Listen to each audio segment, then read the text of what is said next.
de Mutuo. Sí, es cierto. El Teatro del Salto ganó la Estrella de Mar en 1982. El acto se hizo en el Estadio Mundialista y creo que competíamos con el Circo Orfeo, no me acuerdo bien, pero fue algo increíble para nosotros, porque éramos un teatro de un pueblo que veníamos a Mar del Plata y bueno, tuvimos la suerte de ganar el premio, la Estrella de Mar 82. Es altamente positivo parar la pelota a veces, reflexionar, pensar la Argentina, como se llama esta charla. Yo creo que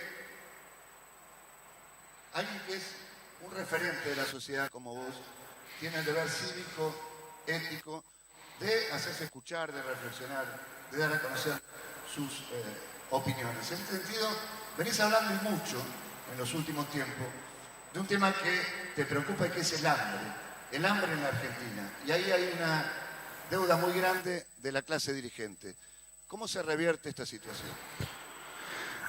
Bueno, el hambre en Argentina es algo dramático. Según varios reportes, según varios trabajos recientes, hoy en la Argentina hay alrededor de 3 millones de personas con sensación de hambre. Y la mitad son niños. Y Argentina no es un desierto. Es un país que genera alimentos para 10 Argentinas. Argentina genera alimentos para más de 400 millones de personas. Que haya hambre en este país es inmoral. No hay hambre en este país por falta de alimentos. Hay hambre por inmoralidad, por corrupción. Y esto es una hipoteca social. Además, yo creo que el hambre debería ser la prioridad de cualquier presidente de Argentina. Y nosotros como sociedad civil presionar por eso. Porque la Argentina es un país presidencialista. Podemos estar de acuerdo o no. Pero yo siempre recuerdo una entrevista del diario La Nación de Ariel Torres a Rodolfo Terragno hace unos años. Y Ariel Torres, el periodista de La Nación, le pregunta a Terragno, pueden buscar la entrevista en internet, le pregunta, Terragno, ¿usted volvería a la política? Y Terragno le dijo, miren, voy a decir algo pedante, pero en este país yo fui ministro y fui jefe de gabinete. Y en los dos lugares no pude hacer grandes cosas, porque es un país hiperpresidencialista. Así que, dijo Terragno, yo volvería para ser presidente. Pero ¿por qué rescato esto de Terragno, que más o menos dijo eso? Porque tiene que ser una decisión presidencial. Nosotros tenemos que presionar para que el próximo presidente, sea quien sea, ponga como principal prioridad convocar a expertos, convocar a todas las fuerzas políticas, a todos los sectores, y poner como prioridad el hambre. En los primeros 3 meses de gobierno, el presidente debería convocar a todos los sectores, poner toda la fuerza del Estado Nacional y tratar de solucionar el hambre. Además, que se podría hacer en un tiempo razonable, que se podría erradicar el hambre, por lo menos en un periodo presidencial, esto nos daría la autoestima necesaria para encarar otros proyectos que necesita nuestro país.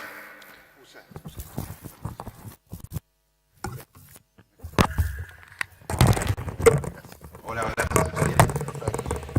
les contaba que la Argentina tiene, como ustedes saben, muchos problemas estructurales, algunos de los cuales quizás vamos a conversar hoy. Pero nosotros tenemos la autoestima baja. Una sociedad que no puede alimentar a su gente, que no puede educar bien a su gente, que tiene crisis permanentemente, tiene la autoestima baja. Vemos crecer a otros países que antes nos veían a nosotros como faro.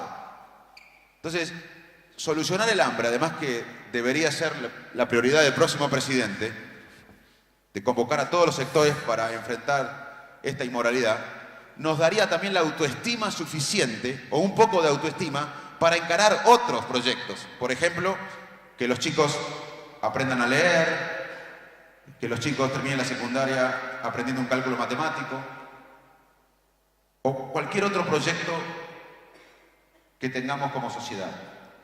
Pero tenemos que primero resolver lo más urgente. Y lo urgente es que en la Argentina hay 3 millones de personas con cesación de hambre. Eso no quiere decir, si solucionamos el hambre, que el problema de nutrición esté resuelto. Porque en la Argentina hay también un problema de malnutrición importante. O sea, uno no puede tener sensación de hambre, pero está malnutrido. Hoy en nuestro país, de 10 chicos, 4 tienen algún tipo de malnutrición, o desnutrición, o anemia, o déficit de vitamina. Todo esto impacta en la capacidad de aprender. Entonces, tenemos que erradicar el hambre y luego erradicar, o antes o en paralelo, la malnutrición. Pero claramente esto tiene que ser una prioridad. Y creo que lo podemos lograr, pero la decisión tiene que ser presidencial. Y además, creo yo que la sociedad tiene que presionar por esto. Nosotros tenemos que empezar a votar proyectos e ideas más que personas. Y las personas nos tienen que explicar cómo van a solucionar esto y qué van a poner como prioridad. Porque en la Argentina tenemos un problema de prioridad. Evidentemente es un derecho humano básico. Sin embargo, pocas veces tomamos conciencia de lo que significa ese chico que se alimenta mal, con visión a futuro, con expectativa de sociedad a futuro. ¿Cuáles son las consecuencias de ese cuadro y cómo se sale teniendo en cuenta que parece a veces hasta imposible, pero países limítrofes, países cercanos como Brasil y Perú lo han logrado? Es cierto, Brasil y Perú tuvieron planes, muchos de ellos presionados por nosotros, por la sociedad, hace unas décadas, hace un tiempo, que sacaron a millones de gente de la pobreza, del hambre, de la malnutrición. Nosotros tenemos que entender que, además de algo inmoral, como bien decías vos,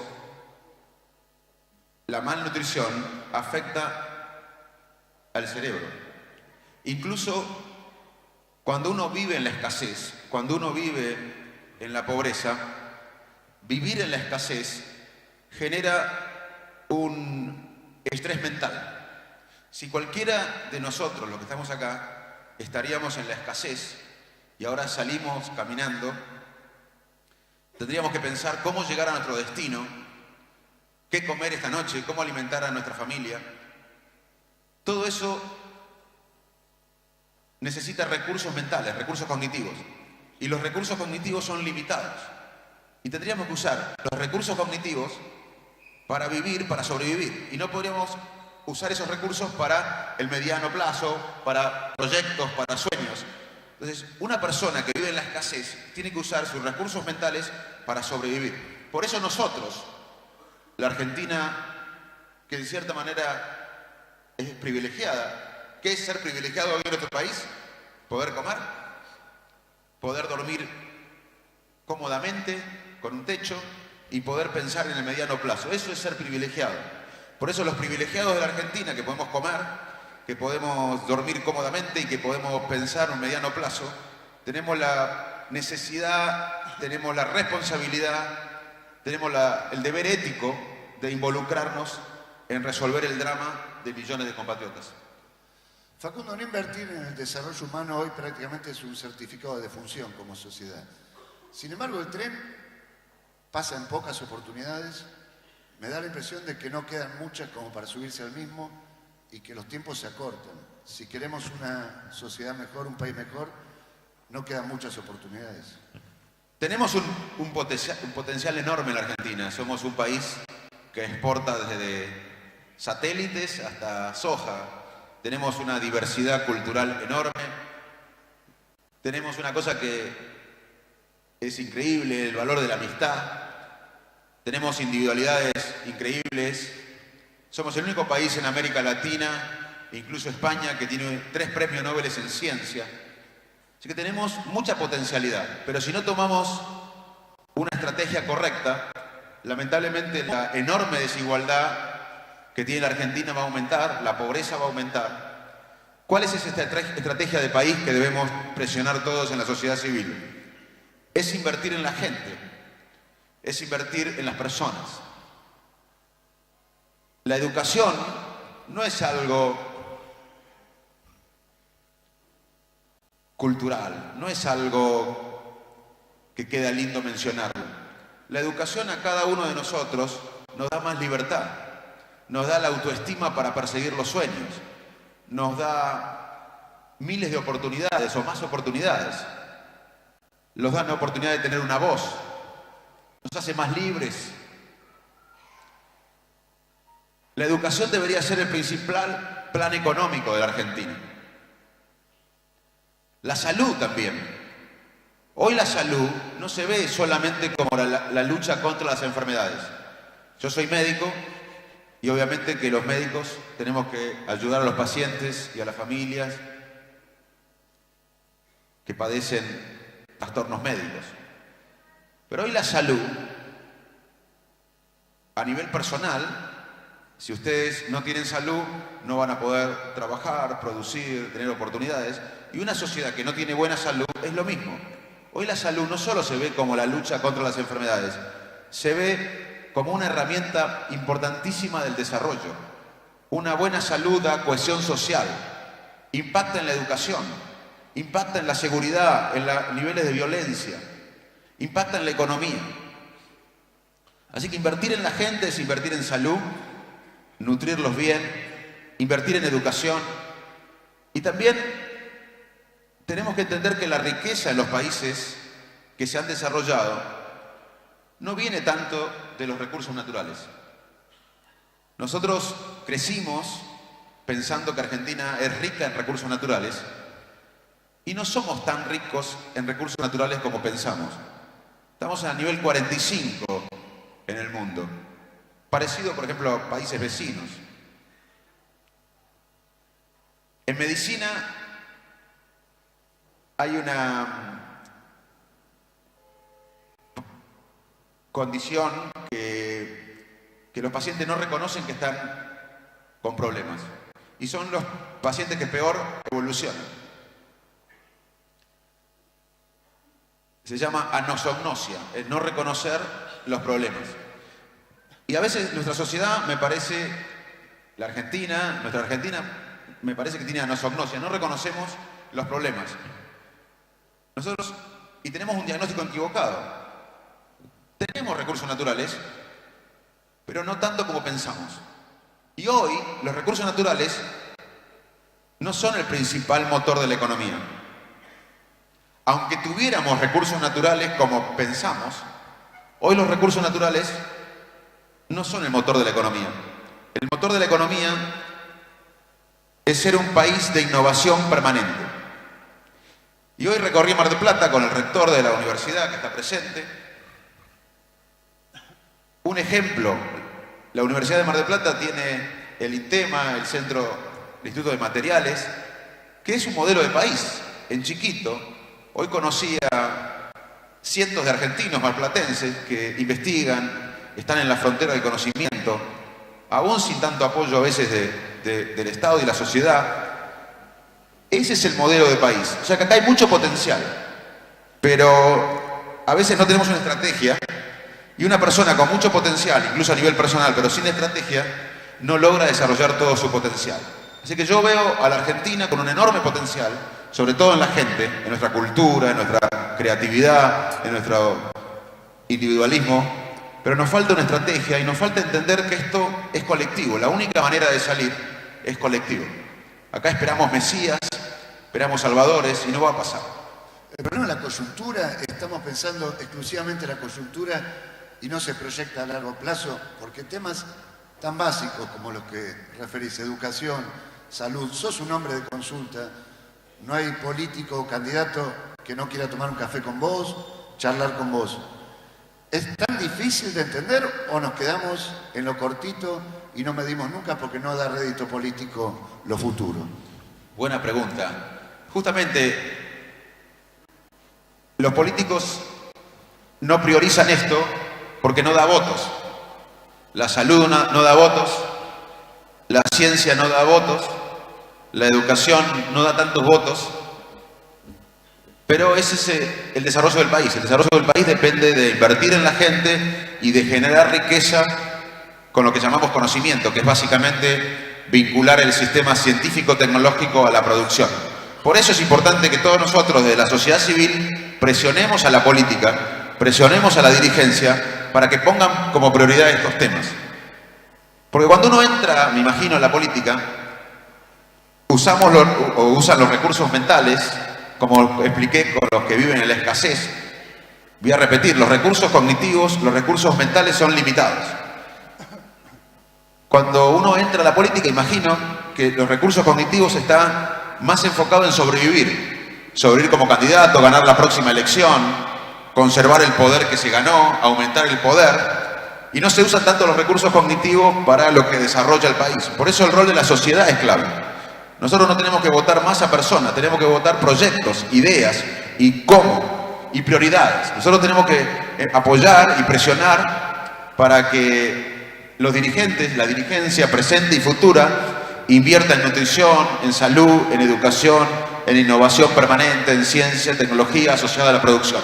Si la sociedad hace eso, si la sociedad vota esto, si la sociedad presiona por esto, estoy seguro que la política se va a encargar de poner como prioridad estos temas. Y por eso estamos acá, porque yo creo que el cambio tiene que venir de la sociedad de abajo hacia arriba. Los grandes cambios sociales se hacen de abajo hacia arriba. Lo único que se hace bien de arriba para abajo son los pozos. La economía del conocimiento es el gran tema que te desvela, evidentemente. Y en tal sentido, en el 83, el último sueño argentino fue el 83, la recuperación de la democracia. Un sueño colectivo que englobó a todos. A partir de ahí no hubo más sueños colectivos. Habría que bregar por uno, ¿no? Sí, nosotros estamos depresivos como sociedad. Aunque en lo personal podamos ser privilegiados, que podamos comer, que podamos tener un trabajo, que podamos dormir en forma cómoda, que podemos imaginar un mediano plazo, no podemos ser felices plenamente en un contexto tan desigual, con tanta corrupción. Inclusive hay estudios que muestran esto. Hace unos meses se publicó un estudio mundial sobre la felicidad de los países. Todos los años se estudia la felicidad de los países. Es difícil evaluar científicamente la felicidad. También es difícil evaluar científicamente la memoria, o la inteligencia, o la creatividad. Son términos muy complejos. Pero se está avanzando. Los científicos somos apasionados, somos consistentes, somos insistidores y avanzamos en estudiar algunas cosas que nos dan felicidad. Desde ya les digo, a todos nos viene bien saber las cosas que nos dan felicidad a nivel individual y después pasamos a la felicidad de los países. Hoy tenemos algunos datos desde la ciencia, muchas cosas seguramente ustedes las saben, pero lo que estoy diciendo es que hay datos que dan soporte científico, evidencia a lo que seguramente ustedes saben de las cosas que nos dan felicidad a nivel personal. El principal factor de felicidad a nivel personal es el contacto humano, los vínculos humanos que logramos construir en la vida. No hay nada que predice más el bienestar personal que los vínculos humanos, los vínculos reales, no virtuales. Uno puede tener 1000 amigos por Facebook, pero no tener el mismo placer que el contacto humano y que estar conectado con la persona.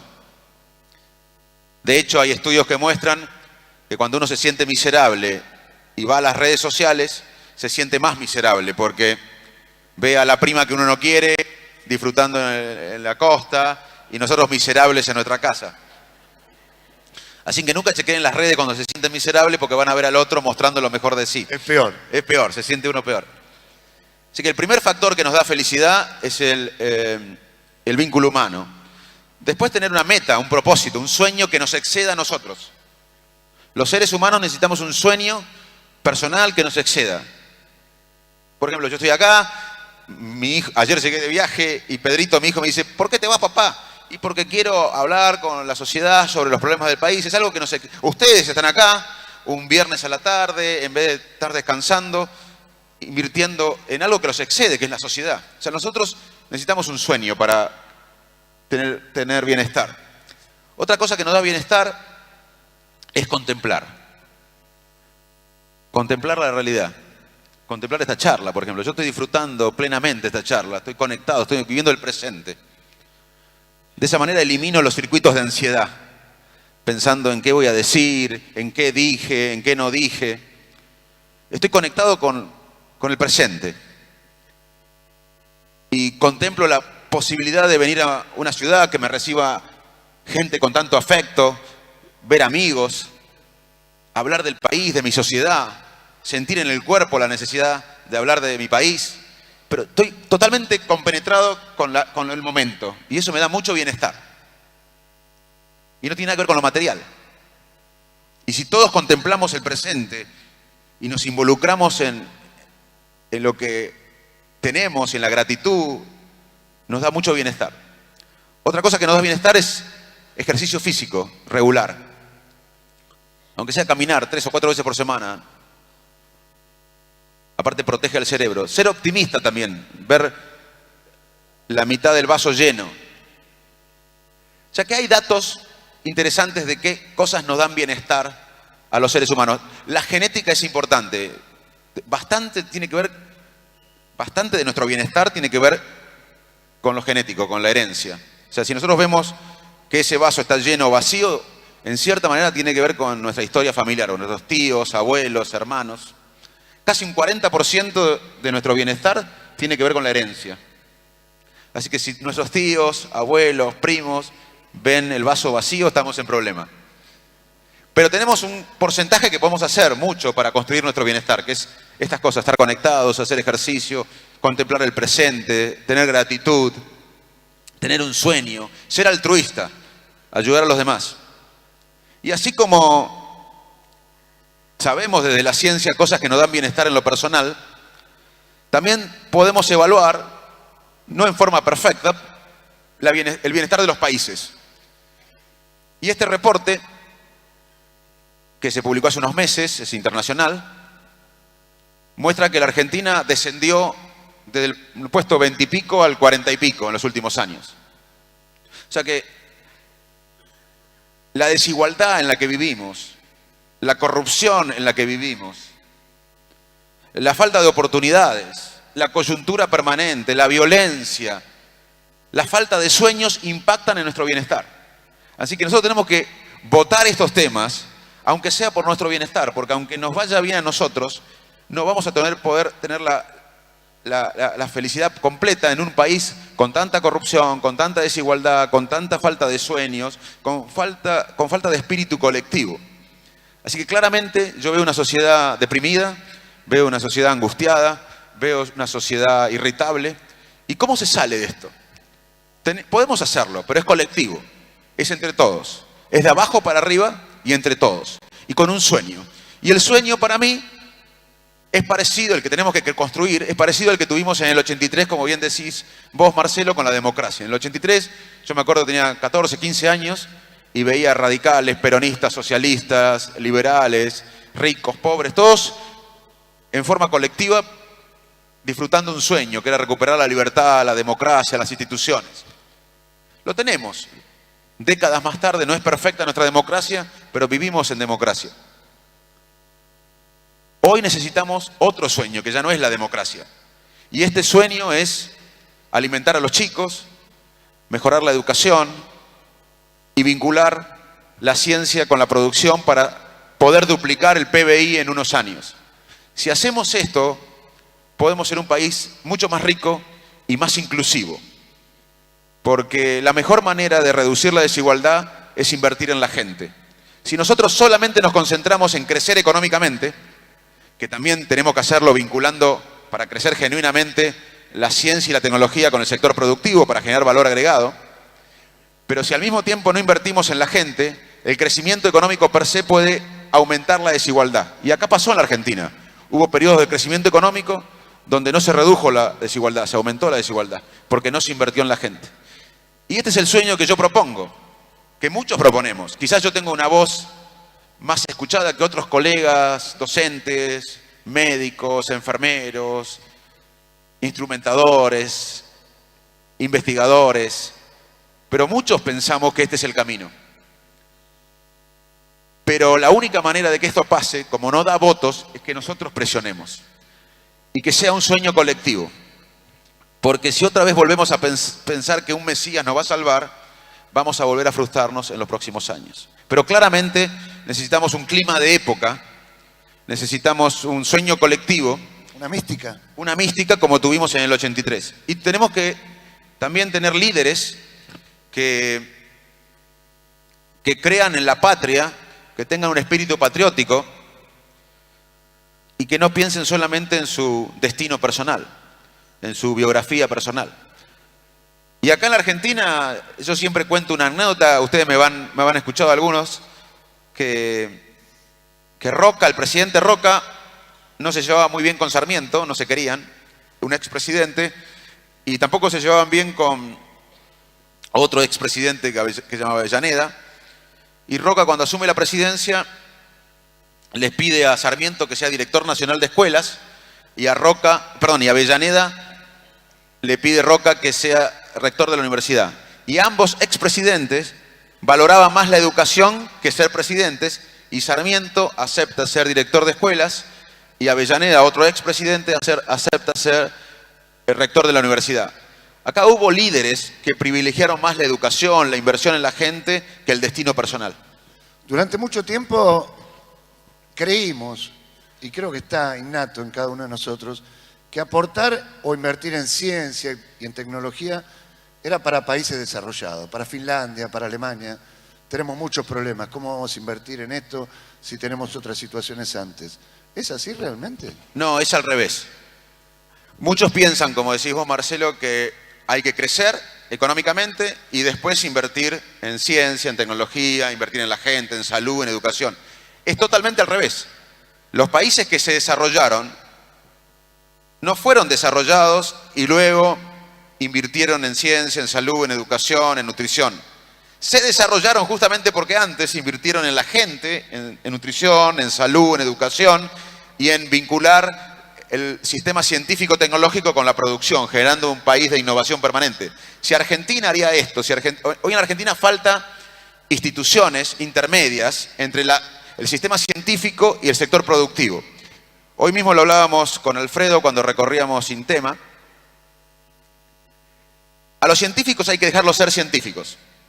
Hay que decirles, en todo caso, la estrategia de la ciencia de la Argentina tienen que ser estos temas. También se tiene que investigar otros temas del conocimiento. Yo mismo investigo cómo funciona el cerebro, o en nuestro laboratorio, acá está Adolfo García, un marplatense que trabaja con nosotros, que trabaja en INECO, y estudiamos el cerebro, cómo funciona, se llama ciencia básica. Un país tiene que apostar a la ciencia básica, apostar al conocimiento, pero también podríamos decirle al sistema científico-tecnológico, Argentina tiene varias prioridades. Todo el valor agregado asociado al litio. No exportar litio solamente, la materia prima, sino exportar valor agregado alrededor del litio y generar todo el valor agregado de la industria del litio. Lo mismo con vaca muerta, lo mismo con el alimento, con la pesca, lo mismo con el campo, lo mismo con la minería. No exportar el producto primario, que ya no vale tanto como el valor agregado, sino poner innovación tecnológica, ciencia, desarrollo en el valor primario. Y si hacemos esto, vamos en unos años a tener la riqueza suficiente como para reducir la desigualdad. Ejemplos del mundo. Ghana, la República de Ghana y Corea del Sur hace décadas invertían lo mismo en ciencia. Corea del Sur decide aumentar masivamente la inversión en innovación, ciencia y desarrollo. Y en unas décadas más tarde, el PBI per cápita de Corea del Sur superó ampliamente al de Ghana, que siguió con la misma inversión que Corea del Sur hace décadas en ciencia. Los países desarrollados invierten alrededor del 4% del PBI en ciencia. Argentina invertía hace unos años 0.6 del presupuesto y ahora está en menos, 0.5, y hay algunos datos confusos. Pero Argentina nunca invirtió lo suficientemente en ciencia para que eso impacte en el PBI. O sea que ahí tenemos una enorme potencialidad. Y ese es el camino del desarrollo. Si nosotros pensamos que es al revés, que tenemos que crecer, desarrollarnos y luego invertir en esto, nunca vamos a alcanzar el desarrollo inclusivo. El otro día escribiste algo muy importante, muy interesante sobre Holanda. Sí, el segundo país que exporta alimentos en el mundo, el primero es Estados Unidos, en términos de dólares, el primer país que exporta alimentos es Estados Unidos. Y uno podría decir, bueno, el segundo país debe ser Rusia, Brasil, la India, China, por la extensión, Argentina, México. Y el segundo país que exporta alimentos en dólares es Holanda. ¿Por qué? Porque hace unas décadas los holandeses hicieron lo que debemos hacer acá nosotros, un plan estratégico, se unieron, hicieron un acuerdo, la burocracia sindical, los empresarios, los políticos, la dirigencia, los investigadores, y dijeron, en unas décadas vamos a ser uno de los países que más exporta dólares en alimentos. E incluso compra materia prima de otros países como el nuestro, pero le ponen diseño, tecnología, valor agregado, y el segundo país que exporta alimentos en el mundo hoy es un país muy pequeño y altamente poblado. Es un país que le ganó incluso terreno al mar. Entonces, ese es el ejemplo que tenemos que seguir. Si nosotros seguimos pensando que somos un país rico porque tenemos muchos recursos naturales, vamos a ir por el camino equivocado, porque no somos tan ricos en recursos naturales como pensamos, tenemos un mal diagnóstico, y además el recurso natural no es tan importante para la economía. No está mal tener recursos naturales. Tenemos algunos recursos naturales, no está mal, pero solamente exportando recursos naturales no podemos satisfacer, como ustedes ven, las necesidades básicas de nuestra sociedad. Tenemos que generar valor alrededor del producto primario, pero además tenemos que hacer lo que hizo Canadá, porque Canadá tiene recursos naturales, no tanto como otros países, pero además de poner valor agregado en los recursos naturales, Canadá invirtió en innovación, ciencia y tecnología que no tienen que ver con los recursos naturales, como el INTEMA, como el INVAP acá. Canadá desarrolla aviones, por ejemplo, que no tienen nada que ver con los productos naturales. Ese es el país modelo que podríamos seguir para Argentina. No tanto Australia, no tanto Nueva Zelanda, porque ellos tienen mucho más recursos naturales que nosotros. Australia tiene 4 veces más recursos naturales por habitante que nosotros. Australia tiene una economía más basada en los recursos naturales y en el valor agregado, en la tecnología alrededor de esos recursos naturales. El modelo nuestro, me parece, y según muchas investigaciones que hicieron argentinos, es Canadá. Es un país que invirtió en la tecnología, en el valor agregado alrededor de los recursos naturales, pero también en cosas que no tienen que ver con los recursos naturales. Pero fíjense que Australia, que sí tiene recursos naturales más que nosotros, en el año 68 los australianos tenían el mismo ingreso per cápita que nosotros hoy. En el 68, en 1968 los australianos tenían el mismo ingreso per cápita que nosotros hoy. Y en ese momento, en el 68 ya tenían el doble de investigadores que nosotros. Y acá estamos desjerarquizando la ciencia, despriorizando la ciencia, reduciendo el salario de los investigadores. Y repito, un país que tenía mucho más, y que tiene mucho más recursos naturales que nosotros, que en el 68 tenía el PBI per cápita que tenemos hoy nosotros, ya en el 68 tenía el doble de investigadores. Y acá estamos desjerarquizando la ciencia. O sea, que estamos en el camino equivocado. Esto, si no lo presiona la sociedad, y la sociedad que puede comer, que puede pensar un mediano plazo, que puede tener la empatía para tratar de pensar en los argentinos que más están sufriendo, la dirigencia no creo que lo haga, porque una vez que uno entra a la arena política está permanentemente pensando en cómo sobrevivir. Yo no culpo a la dirigencia solamente, también digo que la sociedad tiene que presionar para que esto suceda. ¿Y cómo se presiona? Bueno, con charlas como esta, por ejemplo. Yo creo que si de esta charla hoy sacamos que la próxima elección tenemos que votar proyectos, ideas y cómo, más que personas, y no dejarnos engañar por antinomias, por pavadas, yo creo que ya empezamos a transformar. Esto se transforma de abajo para arriba, eso transforma como la democracia. La democracia fue algo que la sociedad exigió, porque, ¿qué pasa? Aunque aparezca un líder, en mi opinión, aunque aparezca un líder que entienda todo esto y que sienta en el cuerpo todo esto, si la sociedad no acompaña, esto no se puede hacer. Esto puede pasar no solo con un liderazgo, sino con una sociedad que presione y que ponga las prioridades correctas en nuestro país. No, tampoco se puede olvidar, no se puede soslayar un tema al cual vos te has referido y mucho en los últimos tiempos, y tiene que ver con la famosa grieta. Si uno busca un sueño, un objetivo en común, chocás con esa situación de la grieta, que además se agrava hoy con lo que yo llamo la dictadura del algoritmo. Si vos en Facebook lo único que tenés es consejos para seguir a gente que piensa igual que vos, nos convertimos en vecinos de un barrio que nunca convivimos, nunca podemos charlar en la misma plaza, vivimos enfrente y no nos conocemos. Mientras esta grieta siga profundizándose, ¿no resulta cada vez más lejano, más imposible alcanzar esos objetivos? Bueno, tenemos que entender que los seres humanos funcionamos con esquemas mentales.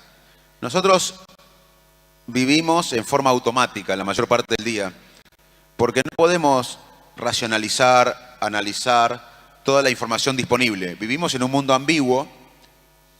Yo ahora estoy viendo todas las caras de ustedes, algunas las conozco, otras no. Entonces, ¿cómo sobrevivimos ante un mundo ambiguo, decidiendo permanentemente? Básicamente con esquemas mentales que construimos a lo largo de la vida. A medida que crecemos, vamos construyendo creencias,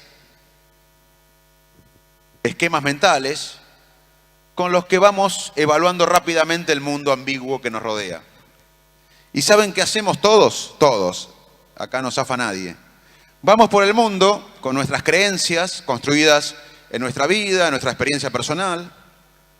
Vamos básicamente por la vida ignorando todo lo que no coincide con lo que pensamos y tomando todo lo que coincide con lo que previamente pensamos.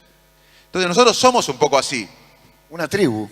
Claro, nosotros vivimos en tribus, somos tribales y además tenemos esquemas mentales, tenemos creencias que nos permiten sobrevivir, así funcionamos. A veces somos racionales, a veces somos analíticos, pero la mayor parte del día vivimos en forma automática con nuestros anteojos, como si fueran anteojos, que vamos por el mundo descartando todo lo que no coincide con nuestras creencias y tomando todo lo que coincide con nuestras creencias. Entonces, así somos. Ahora, los países que se han desarrollado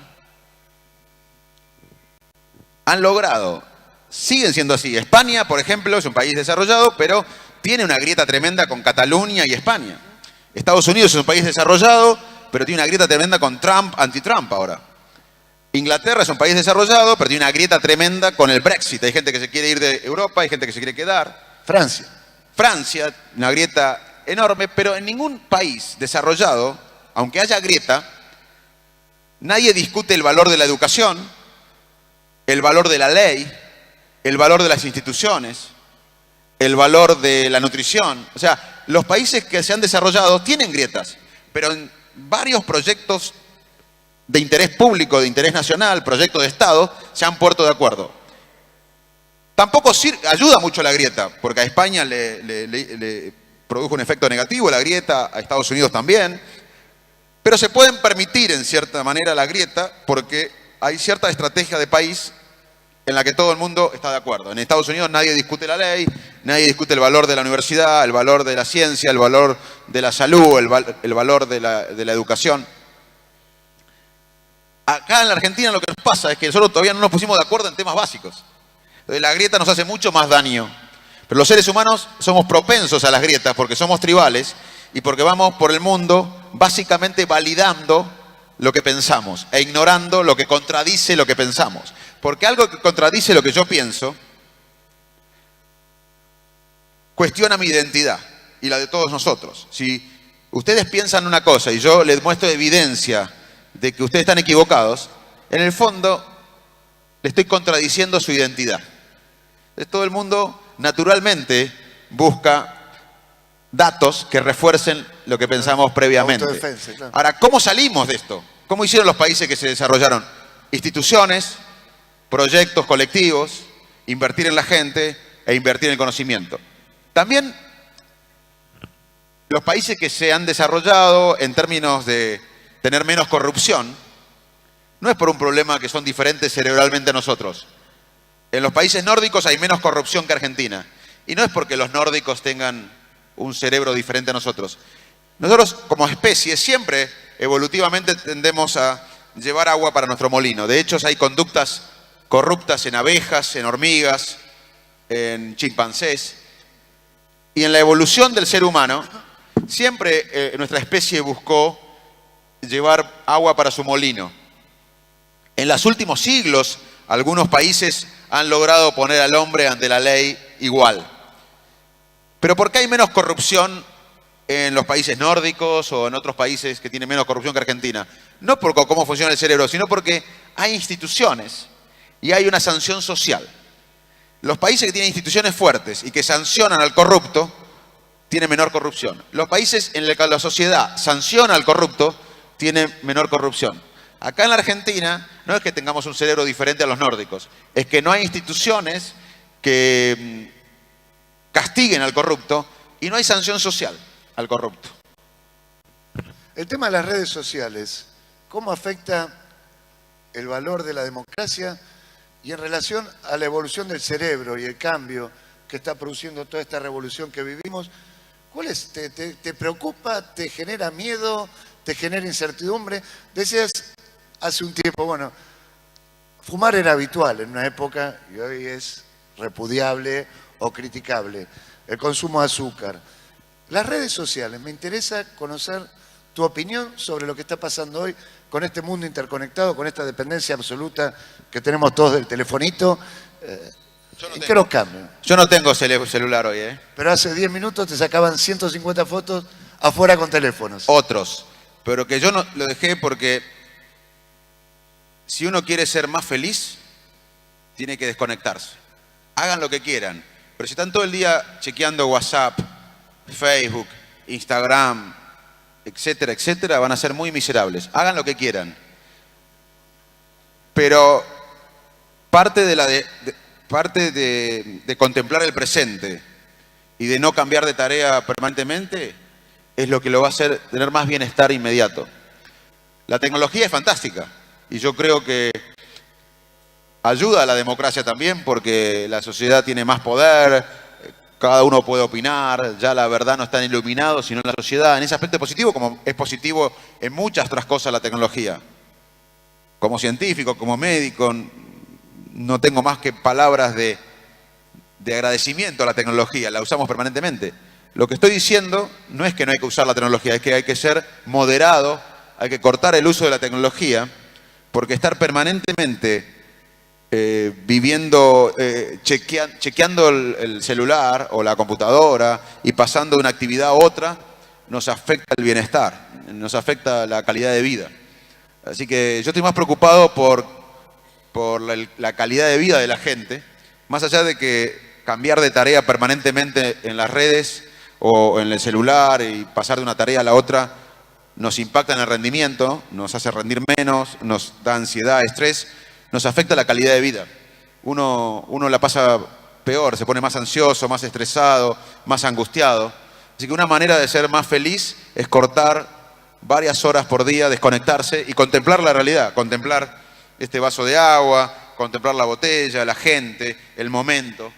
Y si cuando uno está con un amigo, lo que debería hacer para que un cerebro sea más feliz y más placentero es disfrutar de estar con un amigo charlando.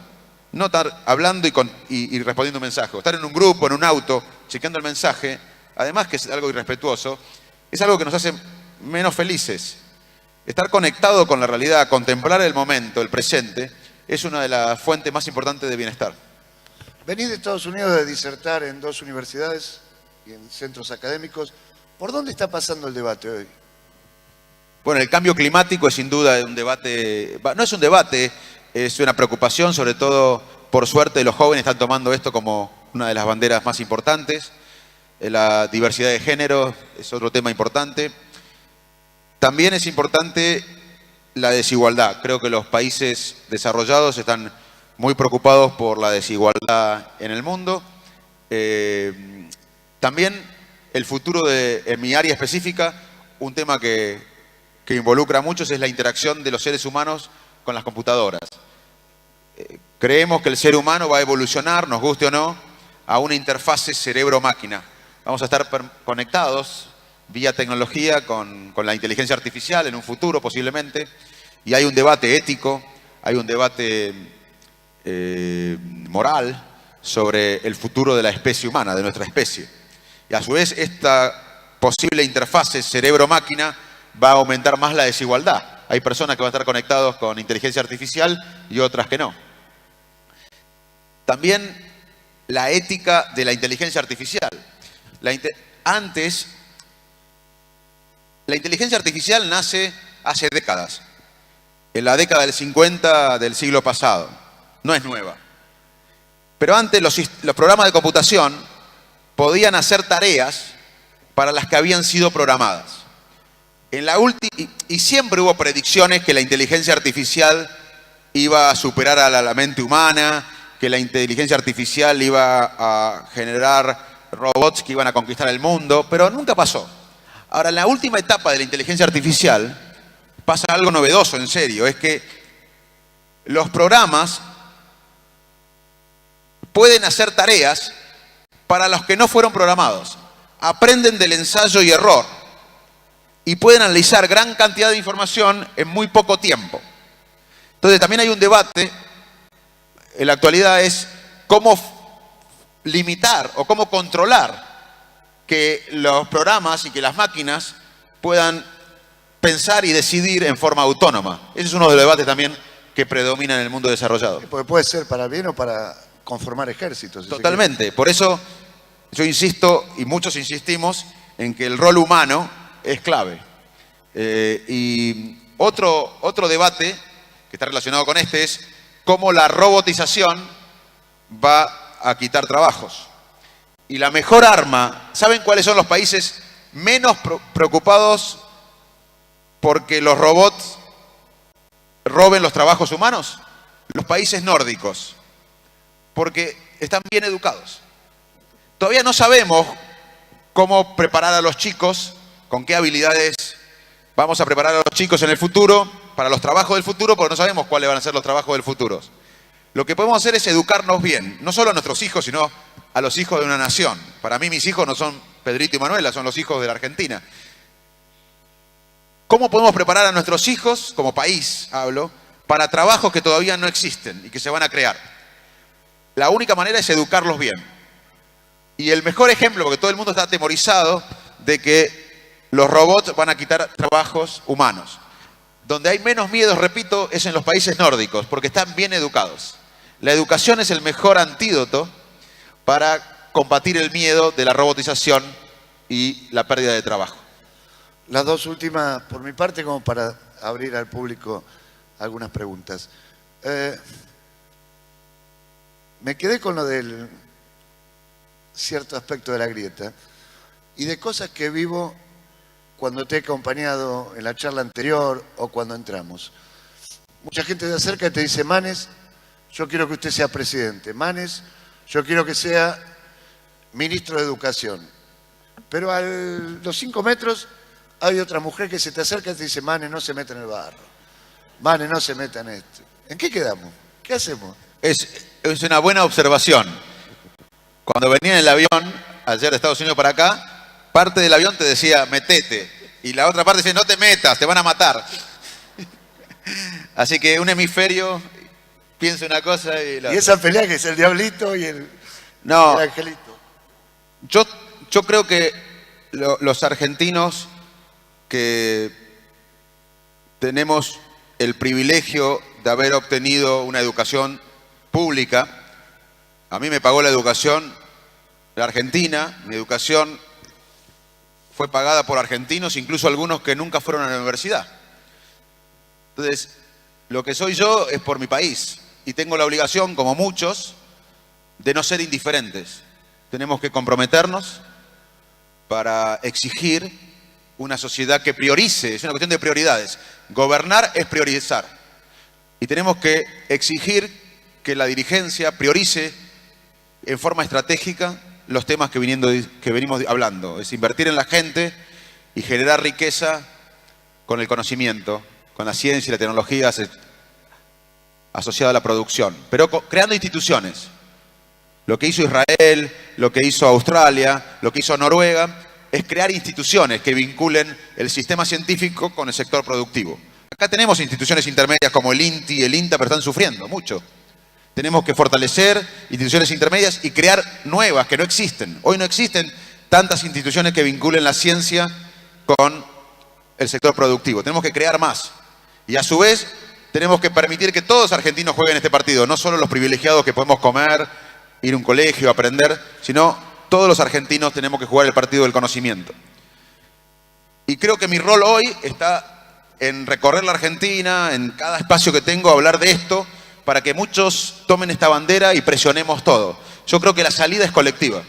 Yo creo que sería una nueva frustración pensar en una persona. Creo que si nosotros entendemos que hay un sueño, que tiene que haber un sueño, pero que el sueño es colectivo y que es invirtiendo en los argentinos, en nosotros, no importa quién lo haga. Lo importante es que logremos una estrategia colectiva y que logremos la autoestima necesaria para pensar en grande. Los argentinos tenemos la autoestima herida. Los argentinos somos mucho más que esto que estamos viviendo. Nosotros tenemos que recuperar la autoestima. Y para mí es con un sueño colectivo, no individual, no partidario. Es colectivo y es a través de invertir en los argentinos. La última de mi parte, y agradecerte este privilegio de haber podido estar charlando con vos.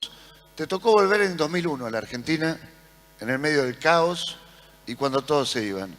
Y hoy lamentablemente tenemos conocidos, amigos, sabemos de chicos, de jóvenes, de técnicos, de profesionales, algunos estarán acá, otros lo estarán viendo a través de internet, que tienen el pasaporte listo, la ciudadanía como para irse del país. Tu mensaje a ese profesional que está dudando entre irse y quedarse en Argentina. Bueno, sí es cierto, yo volví en el 2001 a la Argentina y ustedes recuerdan el drama del 2001. A los meses de volver me mandaban emails, en esa época no era tan frecuente el WhatsApp, mis amigos, mis jefes de Inglaterra, Estados Unidos, me decían, volvete, porque ellos veían en televisión imágenes del país en plena crisis. Y ahí me pregunté, nunca dudé en quedarme, pero me pregunté cómo podía ayudar. Digo, ¿cómo puedo ayudar al país en estos momentos? Y pensé y decidí hacerlo desde lo específico, de lo que conocía. ¿En qué era experto yo? En lo que llamamos neurociencias cognitivas, que es el estudio científico de la mente. Y dije, me voy a quedar, voy a tratar de desarrollar laboratorios que no existan en el país, voy a conseguir dinero del exterior y de acá, a traer investigadores jóvenes y poner a la Argentina en el mapa internacional en mi área. Eso fue lo que me ató a la Argentina y la manera que pude pensar que estaba ayudando a mi país, desde lo que yo sabía, de lo específico. Y a lo largo de estos años, mi trabajo es viajar por el mundo. Muchas veces veo que acá uno tiene que empujar a un sistema y otros investigadores tienen el sistema que los ayuda a ellos en otras partes del mundo. Y también tuve ofertas y tengo ofertas para trabajar afuera. Y siempre pienso, ¿por qué estoy en la Argentina? Más allá de que nunca dudo de quedarme y me voy a quedar acá. Es porque acá soy, primero que esto es mío, Argentina está dentro mío. Yo soy parte de Argentina, todos los días de los años que viví en el exterior, me levantaba a la mañana y sentía que no estaba en mi lugar. Yo acá me levanto y no sé dónde estoy. Yo no me imagino, estoy en mi país, es mío, está la Argentina dentro mío. Y aparte, acá soy millonario en emociones. Somos millonarios en emociones, a veces demasiado. O sea que irse del país es dramático. A veces uno tiene una buena posición, uno a veces tiene ingresos materiales, vive cómodamente, pero el desarraigo es tremendo. Y yo creo que los argentinos de afuera también quieren ayudar. No todos tienen que volver, a mí me gustaría que vuelvan todos, pero a veces pienso que podemos hacer algo para que muchos argentinos que están en todo el mundo, que quieren ayudar al país, puedan hacerlo. Mucha gente de Argentina que vive en el mundo no tiene que volver, pero puede ayudarnos desde afuera. Y no podemos tampoco ser capaces de convocar a los argentinos que están afuera para que nos ayuden, aunque no puedan volver, porque estoy seguro que tienen muchas ganas de ayudar a este país con tanta desigualdad. Ahora es cierto que estoy volviendo a ver, de hecho, en nuestro laboratorio, más allá que intentamos darle lo mejor que podemos, están pensando los chicos en volver a Europa, a Estados Unidos, en irse, y ni hablar de gente que tiene más problemas. Y lamentablemente lo que tengo que decirles es que es duro irse, que a veces hay que hacerlo porque acá no hay oportunidades, pero que los que podemos quedarnos tenemos que involucrarnos, tenemos que evitar ser indiferentes, porque nuestra sociedad para mí es mucho más que lo que estamos viviendo. Nosotros somos más que esto.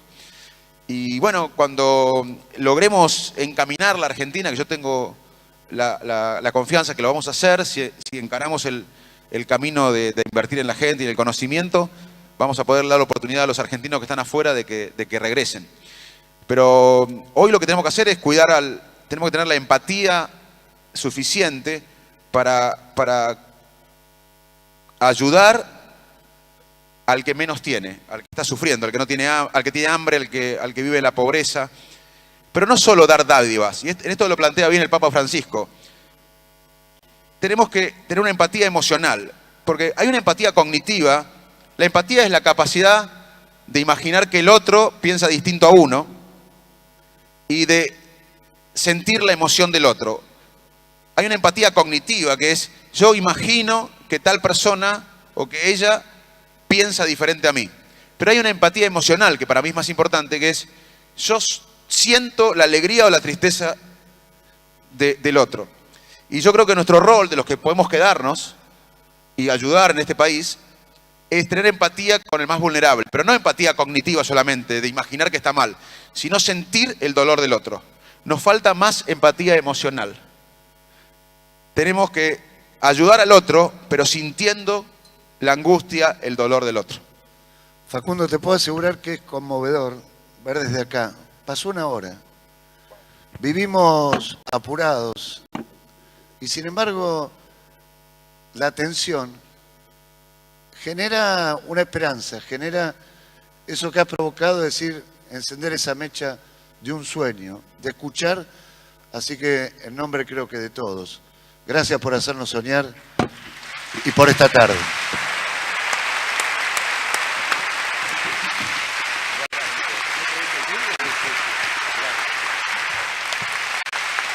Gracias a todos.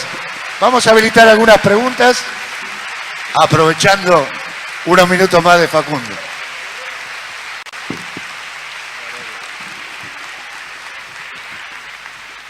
Bueno, a ver quién rompe el fuego.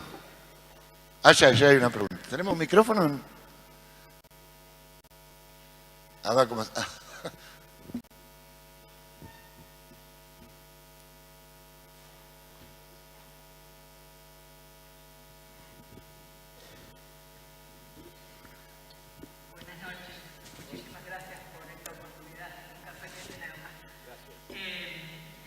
En algo que dijo que me resultó como un gran desafío. Cuando preguntó sobre la grieta, usted manifestó la necesidad de no seguir personas, sino de pensar en proyectos. Yo le pregunto, ¿cómo hacemos los adultos, que veo muchos como yo, que hemos sido reiteradamente engañados con propuestas electorales, para creer en esos líderes que se postulan, van a cumplir con los proyectos que enuncian en la campaña? Porque lo que nos pasa es que dicen una cosa y hacen justo al revés. Por lo menos ese es mi sentimiento. ¿Cómo hacemos para distinguir al honesto que va a hacer lo que dice que va a hacer? Muchas gracias.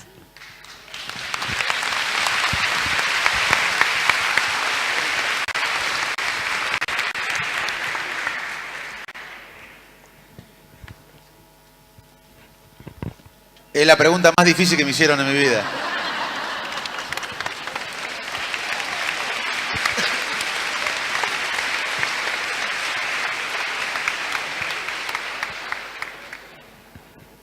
Yo creo que es difícil responder específicamente esta pregunta. Creo que la manera en que me gustaría plantear mi opinión es que en la vida personal de cada uno de los que estamos acá, tenemos una planificación, más o menos tenemos una idea de lo que vamos a hacer en los próximos años de nuestra vida. Si seguir en el mismo trabajo, cambiar, hacer tal cosa. Siempre cuento que cuando llegué a Buenos Aires, a la estación de tren de Salto para estudiar medicina, en mi mente, tenía 17 años, ya tenía 10 años de planificación, porque la carrera de medicina eran 6, y después no sabía qué especialidad iba a hacer. Pero sabía que iba a ser la residencia. Entonces,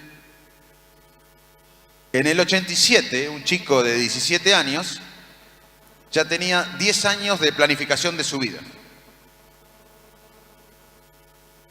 Como país necesitamos planificar ciertas cosas básicas. Si nosotros logramos tener un acuerdo, una estrategia de país, que es un poco lo que hablamos, es decir, bueno, ¿cómo hicieron los países que se desarrollaron? ¿Cuáles son nuestras características? Y tratar de unir el denominador común de lo que hicieron los países que se desarrollaron con nuestras características, nuestra idiosincrasia, y planificamos un rumbo de país. No importa quién venga, el que se vota va a cumplir, va a ser un actor en ese contrato, y va a venir otro político, otro dirigente. El problema es que al no tener una estrategia de país, al no tener un plan, cada uno que viene quiere hacer un país diferente a su manera. Y pasamos de hace unos años de la Revolución Bolivariana a tener un ministro de Economía en Washington ahora. Entonces, no hay país que aguante pasando de un extremo al otro. Nosotros lo que necesitamos es tener una estrategia de país y que cada autoridad que sea electa respete el contrato. Acá. Hola, hola. Hola. Hacé vos y luego, gracias. Hola, buenas noches. Ante todo quería agradecer por la charla de Facundo. ¿Qué tal? Sobre todo por la reflexión de los argentinos en el extranjero, porque me siento muy identificado, porque hace un mes llegué después de casi 10 años vivir afuera. Y mi pregunta era muy corta y se relacionaba con la próxima elección. Imagínese la siguiente situación. Usted se encuentra el día después de la elección con el presidente o la presidenta electa o quien sea. Y tiene, no sé, un minuto para darle 2 o 3 consejos. ¿Qué le diría? Que no se la crea, que sea humilde,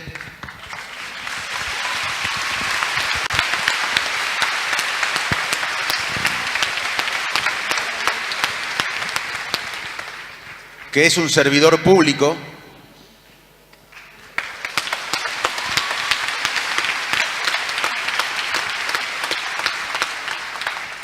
y que sea generoso, que cuando es electo y tiene el poder, hay que ser estadista y generoso y convocar a todos los actores de la sociedad para discutir un plan estratégico de país que nos hagan más igualitarios, más inclusivos.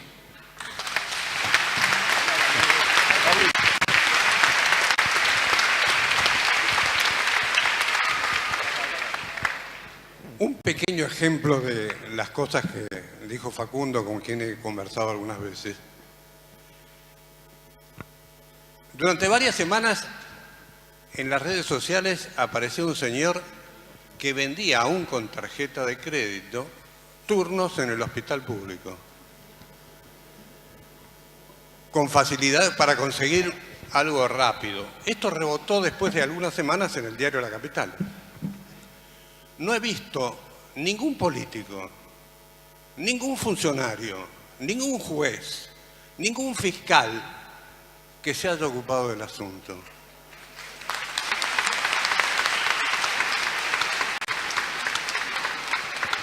Quiero informarle que hay un fiscal que ya intervino de oficio hoy. El fiscal Petillani ya elevó una investigación al respecto. La última pregunta. Sí, hola, hola. Hola. Acá. Acá atrás al ¿A dónde fondo. estamos? ¿La luz? Pará. Acá al fondo. Ahí hay una pregunta acá. Una más y después acá. Perdón. Hacemos aquella pregunta y después usted, por favor. ¿Qué tal? Soy Ezequiel Flechter, yo soy médico oncólogo, vivo hace 18 años en el extranjero. Me ocupo del desarrollo económico y financiero de los países en desarrollo. Y de casualidad pasé por acá, me dijeron que había alguien que hablaba y que era un colega y quería saludar y escuchar. Y me pareció muy interesante el punto que decías de los países escandinavos, de las diferencias que hay entre diferentes países. Yo vivo en Israel, es un país que se maneja de acuerdo también a los niveles escandinavos que tienen que ver con las definiciones de pueblo. Y los argentinos somos un pueblo. La diferencia que existe entre nosotros y el resto del mundo es que en el resto del mundo hay ciudadanos y nosotros somos un pueblo. Nosotros podemos estar unidos, nosotros somos humanos, somos completamente diferentes al resto. Lo que me da mucha pena y ver desde de lejos es que los argentinos viven lamentándose y viven todo el tiempo siendo esclavos de necesidades innecesarias. Cosa que me preocupa y que lo nombraste con el tema de los teléfonos celulares.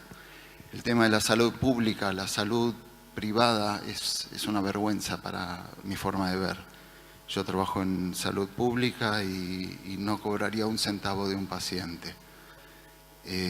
Sería una propuesta que te diría genial que este país sea más educado, más humilde, menos esclavo y más realista con su propia realidad.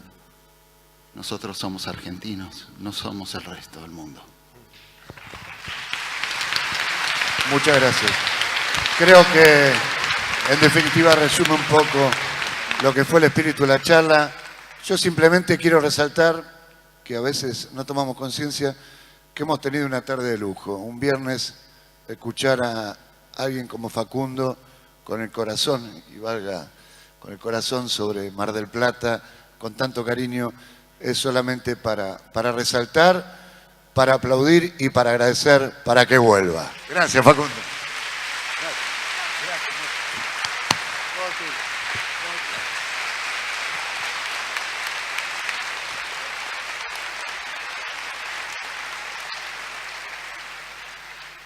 Bueno, primero agradecerles de corazón su tiempo. Valoro mucho que hayan venido, que se hayan quedado, que hayamos pensado en nuestro país junto, nuestra nación, nuestro sentido de nación.